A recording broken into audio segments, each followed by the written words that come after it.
tenía la única habitación de la casa que no estaba en el segundo piso. La casa de mis padres era de 2 niveles, así que cuando entrabas se dividía en 2 pisos, una media escalera hacia arriba y otra hacia abajo. El nivel de abajo tenía la sala de estar, el garaje, mi habitación y un baño. Los otros 3 dormitorios estaban arriba. Como yo era el mayor y el único niño en la casa, con 2 hermanas pequeñas, me dieron la habitación de abajo porque era la más grande y técnicamente la mejor.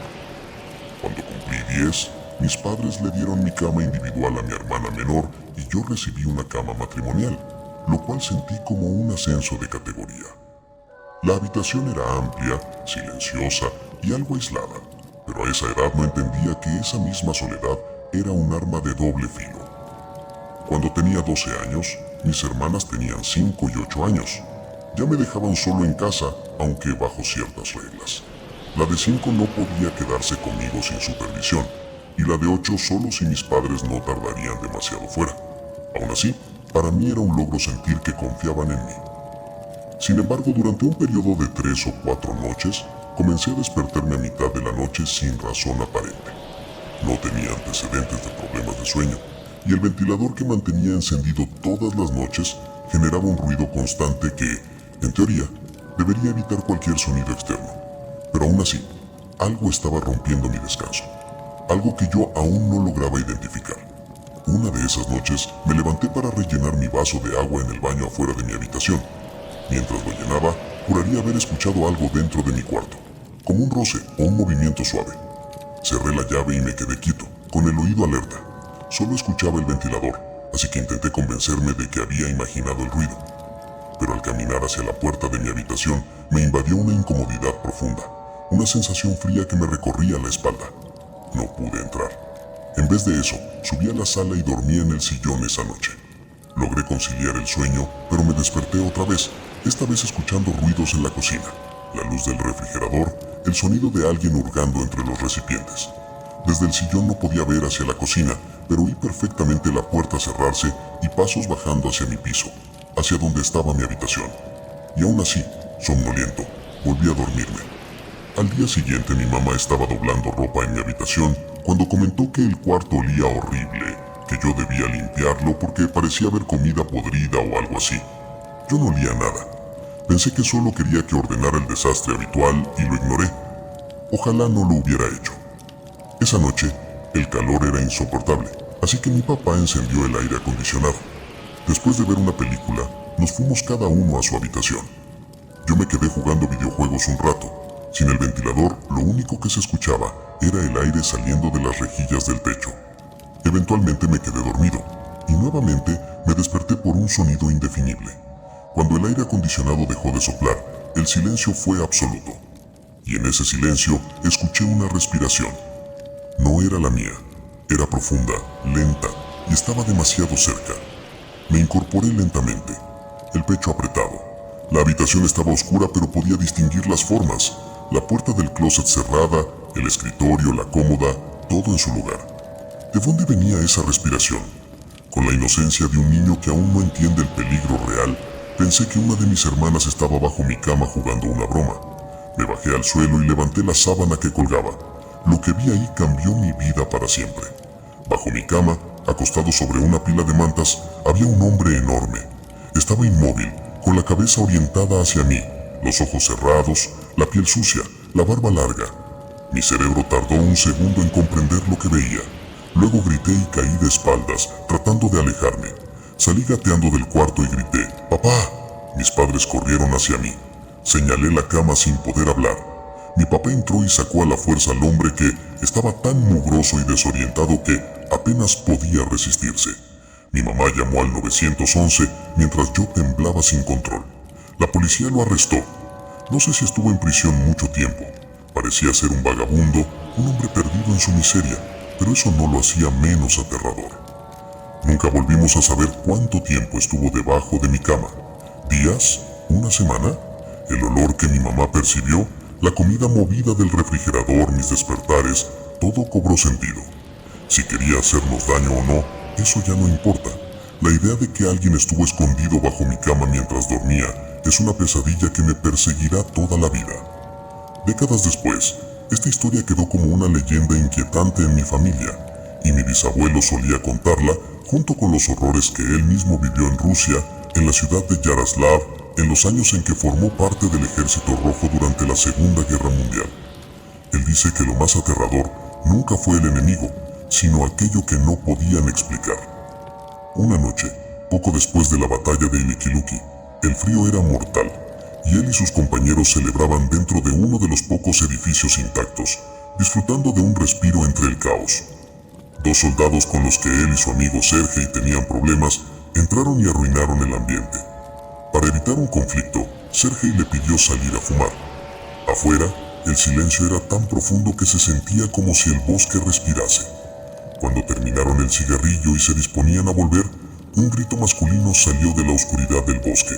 Pensando que un compañero había sido atacado por un alemán rezagado, corrieron por sus armas y reunieron a más soldados. Al internarse entre los árboles, la sensación de peligro creció en mi bisabuelo. Decidieron dividirse por parejas. Él y Sergei caminaron unos minutos hasta que escucharon llanto acompañado por el sonido húmedo de algo goteando.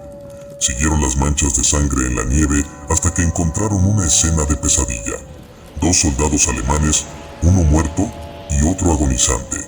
El muerto estaba mutilado de un modo inhumano, con extremidades arrancadas, la piel del rostro desprendida y un olor químico que no pertenecía a un cadáver común. El otro, acurrucado contra un árbol, murmuraba frases incomprensibles mientras temblaba de terror. Sergei, para aliviar su sufrimiento, le disparó. En ese instante, escucharon gemidos más profundos y algo corriendo entre los árboles a una velocidad imposible. Dispararon hacia la oscuridad sin ver a su objetivo. Los demás soldados llegaron, pero no encontraron nada. Aquel informe jamás fue investigado, y según mi bisabuelo, no quería que lo fuera. Dice que esa sombra en el bosque no era humana, no lo era en absoluto. Años después, mi propia vida volvió a cruzarse con el terror cuando mi prometida Morgan y yo nos mudamos juntos a una casa en un pequeño pueblo tranquilo. Pensamos que habíamos encontrado el lugar perfecto para comenzar una familia. Conocimos a la pareja amable que vivía a un lado, y aunque la otra casa estaba más alejada, asumimos que eventualmente conoceríamos a quienes vivían ahí. No fue así. Una noche, mientras Morgan cocinaba pasta y yo buscaba alfombras en la laptop, abrí la puerta trasera para que entrara aire fresco. Fue entonces que lo vi. Un hombre sentado en una de las sillas del patio, con el cuerpo encorvado y la cabeza inclinada hacia el suelo. La imagen me paralizó. Llamé a Morgan en voz baja. Ella lo vio y se escondió detrás de mí, temblando. No sabíamos qué hacer. Era un hombre grande, de unos 50 años, barba gris, tatuajes en los brazos, y algo en su postura transmitía violencia latente. Cuando golpeé el cristal y le grité que se fuera, levantó la cabeza lentamente y nos dedicó una sonrisa torcida, como si disfrutara de nuestra reacción. Se acercó a la puerta y comenzó a decir obscenidades dirigidas a Morgan, lamiéndose los labios mientras la miraba fijamente. Llamamos al 911. La policía revisó el patio, pero el hombre se había ido. Creímos que era un episodio aislado. Esa misma noche volvió. Lo escuchamos hablando solo en el patio. Cuando corrí la cortina, vio el movimiento y corrió hacia la ventana, golpeándola y gritando amenazas grotescas. Morgan subió corriendo mientras yo trataba de distraerlo desde abajo. Los golpes en la puerta comenzaron minutos después. El picaporte giraba con insistencia. Llamamos nuevamente a la policía. Para cuando llegaron, él había desaparecido entre los árboles. Los vecinos nos informaron al día siguiente que era un hombre violento, abusador de su exmarido, adicto a las drogas, alguien realmente peligroso. Vivía a la vuelta de la calle, en una casa casi abandonada. Reportamos todo lo sucedido, pero, sin evidencia, no podían arrestarlo formalmente. Y aunque no lo hemos visto en mucho tiempo, vivimos con la inquietante certeza de que algún día podría regresar. Durante mucho tiempo pensé que las historias de terror que habían marcado mi vida y la de mi familia eran sucesos aislados, simples tragedias o coincidencias malditas que habían ocurrido en distintos momentos y en distintas partes del mundo. La noche en que descubrí a un desconocido escondido bajo mi cama cuando tenía 12 años el relato de mi bisabuelo sobre aquella criatura que acechaba en los bosques helados de la Unión Soviética y el acosador que aterrorizó a mi prometida Morgan y a mí en nuestra nueva casa. Pero conforme fui creciendo, y especialmente cuando mi bisabuelo comenzó a hablar con más libertad, debido a su edad avanzada, empecé a notar hilos que se tejían entre esas historias como si pertenecieran a un mismo tejido antiguo y oscuro. Nunca quise admitirlo, pero había conexión. Algo común que nos seguía se arrastraba entre generaciones y regresaba cuando menos lo esperábamos. Todo comenzó nuevamente el día en que Morgan, meses después del incidente del hombre en nuestro patio, me despertó a las 3 de la madrugada, con lágrimas en los ojos y el rostro completamente pálido. Me dijo que había escuchado algo fuera de la habitación, un ruido suave, lento, rítmico, como una respiración pesada que no podía venir de ningún aparato, ni del viento, ni de un animal. Me levanté sin hacer ruido, con el corazón golpeándome en las costillas, y bajé las escaleras para revisar las ventanas. Afuera no había nada, ni un movimiento. El jardín estaba oscuro y quieto. La noche parecía muerta. Pero cuando subí de nuevo y encontré a Morgan temblando, ella aseguró que no era afuera donde escuchó la respiración, sino desde adentro, desde debajo de la cama. Sentí un escalofrío insoportable, un déjà vu brutal que me devolvió de golpe a mi infancia. El recuerdo del hombre bajo mi cama, la humedad en su mirada, su respiración dormida en la oscuridad. Me arrodillé, levanté la sábana y confirmé que no había nadie, que el piso estaba vacío. Aún así, algo dentro de mí sabía que ese no era un simple susto. Morgan no estaba imaginando cosas. Y lo que era peor, estaba repitiéndose todo exactamente como antes. 3 días después, Morgan comenzó a decir que la habitación tenía un olor desagradable. Lo describía como un aroma rancio, metálico, mezclado con tierra mojada y sudor viejo. Yo no podía oler nada. Me esforzaba, respiraba profundo, pero no detectaba ni la más mínima anomalía. Fue entonces cuando comprendí el patrón. Mi mamá también se había quejado del olor en mi habitación cuando era niño, días antes de que encontráramos al vagabundo bajo mi cama. Yo tampoco olía nada en aquel entonces. Era como si el olor solo pudiera ser percibido por quien estaba siendo observado. Traté de evitar que Morgan entrara en pánico, pero yo mismo estaba empezando a sentir un terror que nunca había experimentado de adulto. Esa misma tarde, decidí contarlo todo a mis padres cuando los visitamos. No sé qué esperaba, tal vez una explicación racional, una palabra tranquilizadora, algo que disipara la sensación de que algo estaba regresando por mí. Pero lo que obtuve fue exactamente lo contrario. Mi madre se puso blanca solo con escuchar la primera parte y mi padre, por primera vez en mucho tiempo, no supo qué decir. Mi mamá confesó que aquel vagabundo no solo había dormido bajo mi cama, había movido muebles, había acumulado mantas dentro de mi closet, había abierto latas de comida y dejado marcas con las uñas en la parte inferior de mi colchón, como si hubiera estado rascando, arañando la tela mientras yo dormía sin saberlo. Lo habían ocultado para no traumatizarme, pero el daño ya estaba hecho. Esa confesión me dejó paralizado. Pero lo peor llegó cuando mi bisabuelo, que escuchaba desde la sala, se levantó con su bastón y nos miró con una mezcla de miedo antiguo y resignación. Dijo que lo que aquel hombre hacía no era propio de un vagabundo. Dijo que eso ya lo había visto antes, mucho antes. Mi bisabuelo relató entonces detalles que jamás había contado. Habló de rumores durante la guerra, de una criatura que acechaba en los bosques helados de la Unión Soviética, alta como un hombre pero delgada como una sombra, que se movía entre los árboles con una agilidad imposible. Contó que algunos soldados afirmaban haberla visto dormir cerca de los campamentos, imitando los hábitos humanos, deslizándose debajo de catres, escondiéndose en sótanos, vigilando desde espacios tan estrechos que ningún ser humano podría entrar. La llamaban Kolaskin, aunque no había nombre oficial.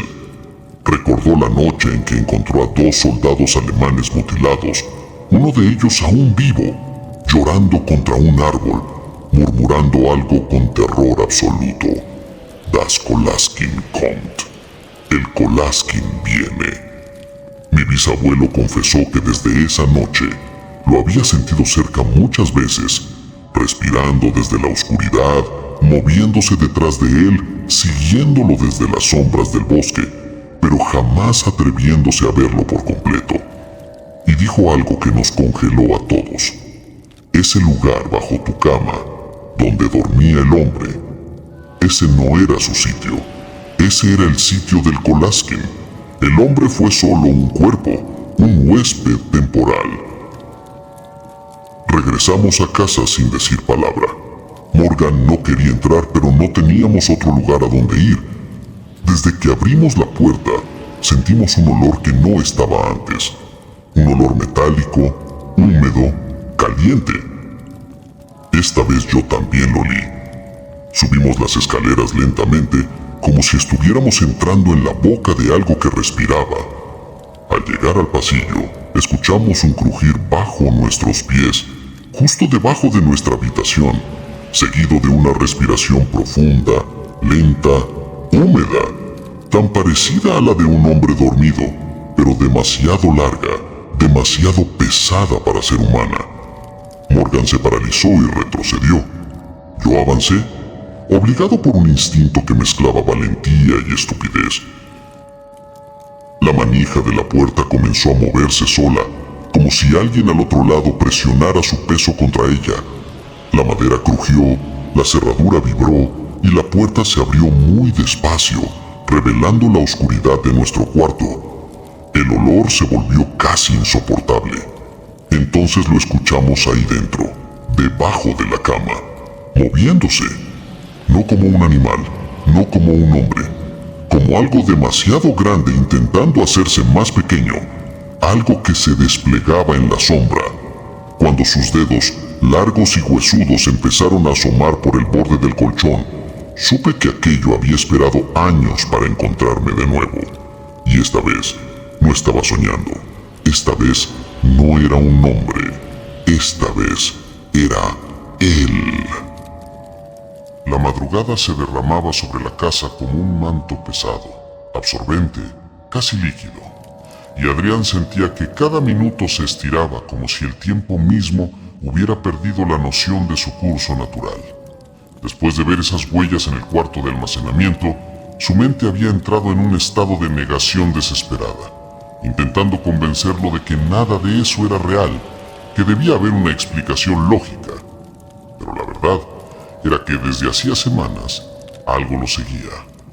Lo presentía cada vez que se miraba en el espejo y notaba, detrás de su propio reflejo, un destello de oscuridad que no coincidía con ningún objeto del cuarto. Lo presentía en el zumbido distorsionado de las luces cuando entraba a una habitación. Lo presentía en esa sensación constante, terriblemente humana, de que alguien estaba demasiado cerca de él, aun cuando sabía que estaba solo. Esa noche, sin embargo, todo había escalado a un punto irreversible, como si la entidad que lo rondaba hubiera decidido abandonar la sutileza y reclamar aquello que siempre había querido. Intentando calmar sus pensamientos, Adrián regresó a su habitación, pero no logró dar ni 3 pasos antes de sentir un cambio sutil, pero brutal en el ambiente. El aire se tornó más espeso, más frío, como si hubiera entrado a una bodega subterránea. Un olor metálico, parecido al del hierro oxidado, empezó a filtrarse por el pasillo. Se detuvo en seco, presintiendo que algo se aproximaba. El silencio era tan profundo que podía escuchar el latido acelerado de su corazón resonando en sus oídos. Y entonces lo volvió a oír. Pasos lentos, arrastrados, casi húmedos, desplazándose desde el otro extremo del pasillo. No eran pasos humanos, no tenían el ritmo que tendría un intruso. Eran más como un arrastre leve, como si algo caminara apoyando extremidades que no pertenecían a ningún animal conocido. Adrián retrocedió lentamente, sin apartar la vista del pasillo oscuro, esperando ver aparecer una figura, pero no apareció. Los pasos se detuvieron justo en el borde donde la penumbra se encontraba con la luz tenue del pasillo, como si la cosa supiera exactamente hasta dónde dejarse ver. Su respiración se volvió entrecortada cuando notó que las paredes comenzaron a emitir un sonido sutil, casi como un susurro, como si desde dentro de ellas alguien estuviera hablando, murmurando palabras incomprensibles. Se acercó más al muro y pudo distinguir algo. No eran palabras humanas, sino sonidos guturales, repetitivos, que parecían imitar la voz humana sin lograrlo, como si alguien o algo estuviera tratando de comunicarse de otra dimensión, desde un espacio demasiado estrecho para contenerlo. Adrián se apartó de golpe, sintiendo cómo su piel se erizaba por completo. Fue ahí cuando lo escuchó con claridad. Una voz, detrás de él, demasiado cerca, demasiado real. Una voz seca, gruesa, que exhaló una única palabra en un tono que no pertenecía a ningún ser vivo que pudiera comprender. Adrián. El simple sonido de su nombre pronunciado por esa cosa fue suficiente para que su mente entrara en pánico absoluto.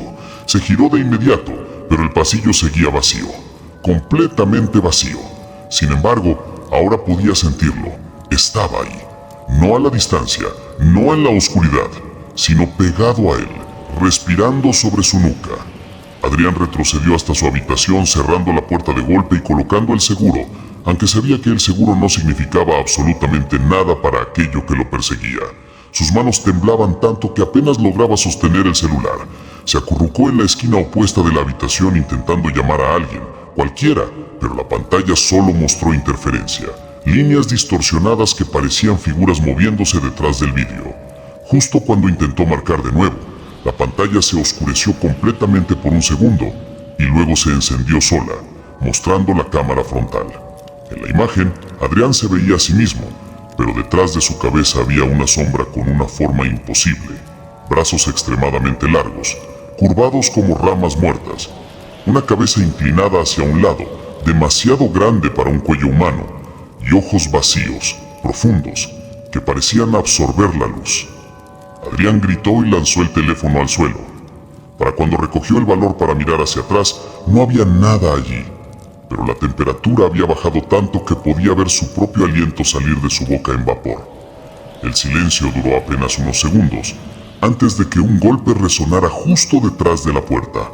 1, 2, 3 golpes lentos, cada uno más fuerte que el anterior, como si la cosa quisiera advertirle que sabía exactamente dónde se encontraba.